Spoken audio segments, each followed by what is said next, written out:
हम धन्यवाद करते हैं आज की सुंदर समय के लिए जो प्रभु ने फिर से हमारे जीवन पर एक बार अनुग्रहित किया और परमेश्वर के वचन को परोसने का मौका प्रभु ने फिर से दिया है।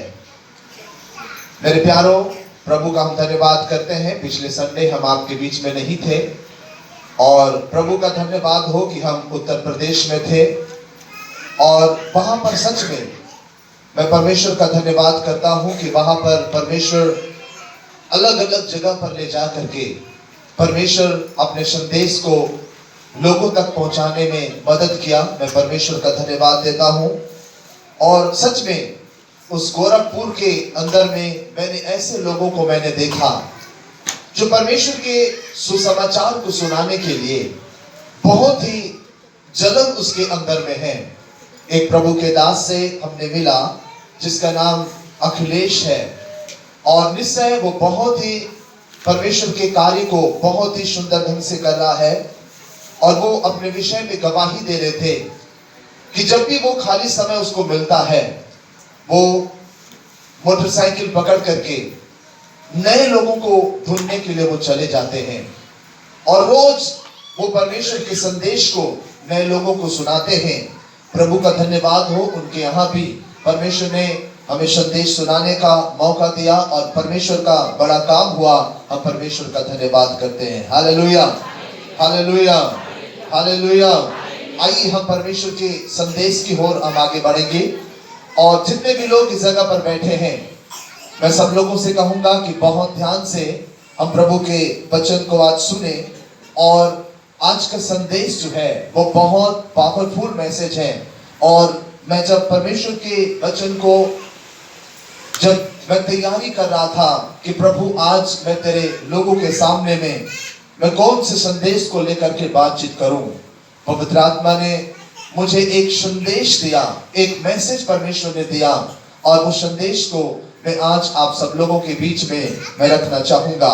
आज की संदेश को सुनने से पहले मैं आज कलीसिया के लोगों को, तमाम भाई और बहनों को जो यहाँ पर बैठे हुए हैं, आज एक एक लोगों से मैं पूछना चाहता हूँ, क्या आज आप परमेश्वर के वचन को सुनने के लिए तैयार हैं? कितने लोग हैं? अपने हाथों को उठाएं। Praise the Lord. आइए हम परमेश्वर की महिमा के लिए एक बार जोरदार ताली बजाएं। सच में प्रभु महान है और उसके संदेश को हम सुनने के लिए हम यहाँ पर इकट्ठे हैं और उसके नाम की हम महिमा करने पा रहे हैं।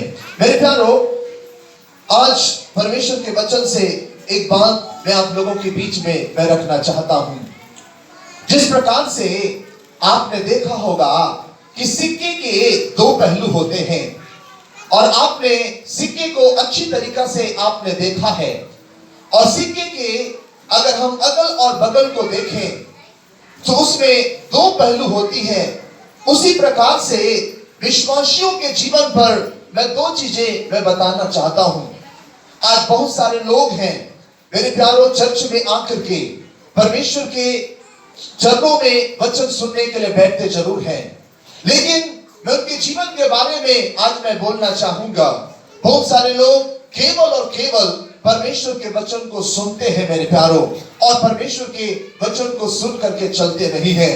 मैं आज के संदेश के द्वारा मैं आपको बताना चाहूंगा कि आज सच में यीशु मसीह के बारे में जो हमने बाइबल के अंदर में हमने पढ़ा और यीशु मसीह ने इस पृथ्वी पर रह करके वो अपने आने के समय के बारे में उसने जो चिन्ह, जो उसने कार्य उसने कहा है और जो बताया है वो सच में आज इस दुनिया के अंदर में पूरी होने जा रहा है। हालेलुया। और आज हम इस संदेश को परमेश्वर के वचन के द्वारा हम सीखने और समझने जा रहे हैं। मेरे साथ आप परमेश्वर के वचन में से एक वचन आप निकालेंगे कि हमें सच में कितना जरूरत है कि परमेश्वर के वचन को सुनने के लिए, परमेश्वर के वचन को समझने के लिए हमें कितना जरूरत है। आइए हम बाइबल में से मेरे साथ आप भजन संहिता की किताब आप निकालेंगे और भजन संहिता की किताब उसके 119वें अध्याय में आ जाएंगे और उसका 119वें अध्याय और उसका 49वें वचन से हम पढ़ना शुरू करेंगे। भजन संहिता 119वें अध्याय और उसका 49 और 50वें वचन को पढ़ें। हाँ, जिस किसी को मिल जाता है वो ऊंची आवाजों से पढ़ेंगे। जो वचन तूने अपने दास को दिया है, हाँ, तूने अपने दास को दिया है। उसे स्मरण कर। और बाइबल में इस प्रकार से 119वें अध्याय और उसका 49वें वचन में बाइबल में इस प्रकार से लिखा गया है कि जो वचन तूने अपने दास को दिया है उसे स्मरण कर, उसे याद कर। फिर आगे, क्योंकि तूने मुझे आशा दी है, और बाइबल में इस प्रकार से लिखा है क्योंकि तूने मुझे अपने वचन के द्वारा तूने मुझे आशा दी। तूने अपने वचन के द्वारा जब मैं निराशा में पड़ा था तूने मुझे संभाला, जब मैं तकलीफों में पड़ा था तूने मुझे अपने वचन के द्वारा मुझे सहारा दिया। और आगे क्या लिखा है ब्रदर? मेरे दुख में मुझे शांति उसी से हुई है। और कहता है मुझे शांति उसी परमेश्वर के वचन के द्वारा दुख के समय में मुझे शांति मिली है। फिर आगे, क्योंकि तेरा वचन के द्वारा मैंने जीवन पाया है। और बाइबल में लिखा है कि परमेश्वर के वचन के द्वारा मैंने और आपने, वरन जितने भी लोग यीशु मसीह पर विश्वास करते हैं वो सारे लोग परमेश्वर के वचन को सुन करके उन्होंने जीवन को पाया है। बोले आमीन, हालेलुया। मेरे प्यारो, आज हमें गंभीर बात को आज परमेश्वर के वचन के द्वारा हम सुनने और समझने जा रहे हैं। यहाँ पर जो वचन की बातें हैं मेरे प्यारो, बहुत सारे लोग आज इस वचन की वैल्यू नहीं समझ पाते हैं। बहुत सारे लोग आज इस वचन की कीमत नहीं समझ पाते हैं और मुझे बड़ा दुख लगता है मेरे प्यारो। यहाँ से बाइबल तो ले लेते जरूर है, यहाँ से बाइबल लेके जरूर जाते हैं, लेकिन मैं सच कहता हूँ कि आज बहुत सारे लोगों के घर में आज बाइबल नहीं खुलता है। बहुत सारे लोग बाइबल, बड़ी मोटी बाइबल रखे हैं, बड़ी कीमत की बाइबल रखे हैं, लेकिन आज बाइबल को पढ़ने के लिए उनके पास समय नहीं है। आज बाइबल के बारे में हमें जानने के लिए आज हमारे पास समय नहीं है। लेकिन आज यहाँ पर बैठे हुए एक एक लोगों को मैं परमेश्वर के दास होने के नाते आज कलीसिया के लोगों को मैं उत्साहित करना चाहूंगा। जैसे मैंने पिछले होल में मैंने परमेश्वर के वचन से मैंने बताया था कि प्रेरित पौलुस इफिसुस की कलीसिया को कहता है कि मैं वो वचन को सौंप रहा हूँ जो कलीसिया की उन्नति कर सकता है, जो तुम्हारी उन्नति कर सकता है। और पौलुस कहता है, वहां के प्राचीनों को कहता है कि उन्नति करने वाला वचन को मैं तुम्हारे हाथ में मैं सौंप रहा हूँ। उसी प्रकार से आज जहाँ पर जितने भी लोग बैठे हैं आज के संदेश के द्वारा मैं इस बातों को मैं बोलना चाहता हूँ कि जो वचन आज हम पढ़ते हैं, जो वचन आज हम आपके बीच में सुनाते हैं और जो वचन का अध्ययन आप करते हैं मेरे प्यारो, इस वचन को आप मामूली मत समझिएगा, इस वचन को आप साधारण मत समझिएगा। हमने बाइबल में भजन संहिता 119वें अध्याय और उनके 49वें और उनके 50वें वचन में हमने साफ तरीका से हमने पढ़ा है कि परमेश्वर के वचन के द्वारा हमें आशा मिलती है। परमेश्वर के वचन के द्वारा जब हम दुख में रहते हैं हमें शांति मिलती है। परमेश्वर के वचन के द्वारा जब हम निराशा में रहते हैं हमें आशा मिलती है। परमेश्वर के वचन के द्वारा जब हम गड्ढे में डूबे रहते हैं परमेश्वर उस गड्ढे से अपने वचन के द्वारा परमेश्वर हमें निकाल लेता है। इसलिए मेरे प्यारो, हमें बहुत जरूरी है कि परमेश्वर के वचन को सुनना और परमेश्वर के वचन में हमें चलना। मेरे प्यारो, आज कलीसिया के लोग केवल और केवल एक पहलू को स्वीकार करते हैं, अर्थात केवल और केवल वो वचन को सुनते हैं लेकिन वचन के अनुसार वो अपनी जिंदगी को ढालना नहीं चाहते। और बाइबल में लिखा है कि परमेश्वर के राज्य में केवल वचन को सुनने वाले धर्मी नहीं परंतु परमेश्वर के राज्य में परमेश्वर के वचन को सुनकर चलने वाले लोग धर्मी ठहरेंगे। बोले आमीन, हालेलुया, हालेलुया।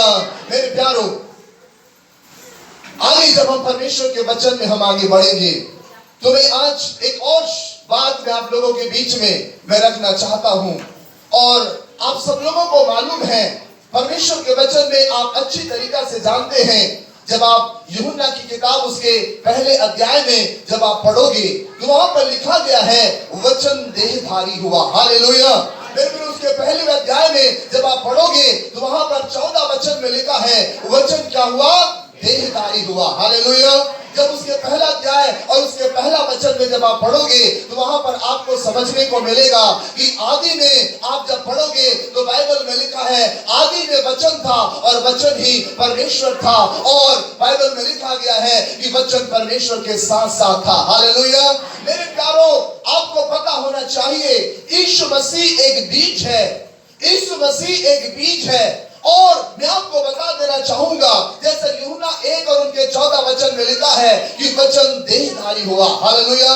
मेरे प्यारो, हम उतने दिन से परमेश्वर के संदेश को हम सुनते जा रहे हैं, हम बहुत सारे वचन को हमने आप लोगों के सामने हमने बताया, लेकिन आज आप अपने आप को चेक करो कि जो वचन आपने अपने जीवन में सुना है, क्या सच में वो वचन आपके जीवन में देहधारी हुआ है कि नहीं हुआ है? वो वचन आपके अंदर में फल ला रहा है कि नहीं ला रहा है? जो वचन आप सुन रहे हैं, सच में वो वचन आपके अंदर में कुछ कर रहा है कि नहीं कर रहा है? अगर नहीं मेरे प्यारो, तो निश्चय हम केवल परमेश्वर के वचन को सुनते हैं और उस वचन के अनुसार हम नहीं चलते हैं। हालेलुया। परमेश्वर का आत्मा आज हर एक लोगों से अपने संदेश के द्वारा बात करना चाहता है, और आज हम सीखेंगे और हम समझेंगे कि कैसे परमेश्वर जो है अपने वचन के द्वारा हमें आशीषित करना चाहता है और कैसे हमें आगे बढ़ाना चाहता है। हम परमेश्वर के वचन के द्वारा हम सीखना चाहेंगे। हालेलुया। आइएगा मेरे साथ, आप एक वचन आप निकालेंगे और आप देखेंगे भजन संहिता की किताब निकालें और उसके 32वें अध्याय और उसके 8वें वचन की ओर हम आगे बढ़े। भजन संहिता उसके 32वें अध्याय और उसके 8वें वचन को हम आज के संदेश से हम सुनेंगे। मैं तुझे बुद्धि दूंगा और ध्यान से सुनिएगा। हाँ, मैं तुझे बुद्धि दूंगा और जिस मार्ग में तुझे हाँ चलाना होगा, और बाइबल में इस प्रकार से साफ तरीका से लिखा है, और जिस मार्ग में तुझे चलना होगा उसमें तेरी अगुवाई करूंगा। और परमेश्वर का वचन कहता है कि उस मार्ग में मैं तुम्हारी अगुवाई करूंगा। फिर आगे, मैं तुझ पर कृपा दृष्टि रखूंगा। और इसके अलावा परमेश्वर का वचन कहता है कि मैं तुझ पर, जब तुम उस मार्ग में चलते रहोगे, जब तुम उस मार्ग में चलते रहोगे, परमेश्वर का वचन कहता है कि मैं अपनी कृपा को, अपनी दया को, अपनी करुणा को मैं तुम्हारे जीवन पर मैं रखे रहूंगा और मैं तुम्हें छोड़ूंगा नहीं। हालेलुया। और आगे क्या लिखा ब्रदर? हाँ, और सम्मति दिया करूंगा। और बाइबल में ऐसा लिखा है, और मैं सम्मति दिया करूंगा। बोले आमीन। हालेलुया। अब सब लोग बाइबल से नजर हटा ले और सब लोग इधर ध्यान दीजिएगा। अब हम परमेश्वर के संदेश की ओर हम आगे बढ़ने जा रहे हैं और इन गंभीर बातों को हम आज के वचन के द्वारा हम सीखना चाहते हैं। मेरे प्यारो कलीसिया के लोगों, आज हर एक लोग परमेश्वर में आगे बढ़ना चाहता है। आज हर एक लोग परमेश्वर के कार्यों में आगे बढ़ना चाहता है। लोगों के पास बहुत सारे ऐसे स्वप्न हैं, लोगों के पास आज बहुत सारे ऐसे दर्शन हैं, और मेरे प्यारो वो दर्शन बना के चल रहे हैं कि प्रभु काश मैं भी तेरे संदेश को लोगों तक सुनाता, काश प्रभु मैं भी तेरे सुसमाचार को मैं लोगों तक पहुंचाता। प्रभु